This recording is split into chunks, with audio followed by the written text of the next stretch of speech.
అదేంటి రాశి ఫలాలు తప్పెలా అవుతుంది? రాశి ఫలాలనేవి కేవలం 25% మాత్రమే జరుగుతాయన్నమాట. ఆ! పంచాంగ గణన అనేది కాలగణనకి సంబంధించింది. ఓకే.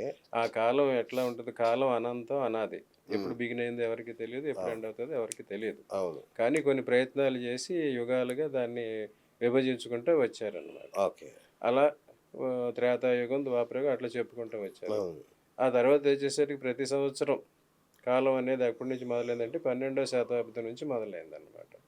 భాస్కరాచార్యులు దాన్ని స్టాండర్డైజ్ చేశారన్నమాట. ఓకే. అప్పుడు ప్రత్యబ్ద బోధ ఫలామృతం అని చెప్పి ఒక గ్రంథం ఉందన్నమాట. హ్మ్.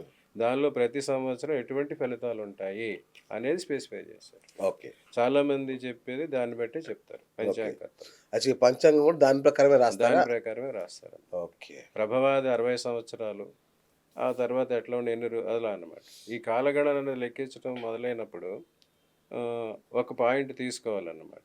పాయింట్ తీసుకోవాలి గనుక స్టార్ట్ చేశారు. హ్మ్. ఎక్కువ మన సూర్యుడేనన్నమాట. మన భూమి మీద ప్రభావం చూపించే సూర్యుడు. సౌర కుటుంబంలో ఉన్నాం మనం.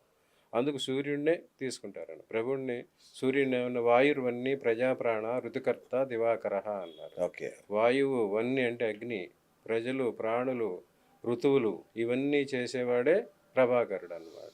అవును. సో, సూర్యుడి మీద అంతా బాధ. మన లైఫ్ అంతా మన ఆధారపడి లైఫ్ అంతా ఆయన మీద మనం ఆధారపడి సూర్యోదయం అయితేనే మనందరం నిద్ర లేస్తాం, పనులు చేసుకుంటాం, అవును. భోజనాలు చేయటం, నిద్ర అనేది ఆ సమయాలను బట్టి ఉంటదనమాట. దానికి సూర్యుడే ప్రభావం అనమాట.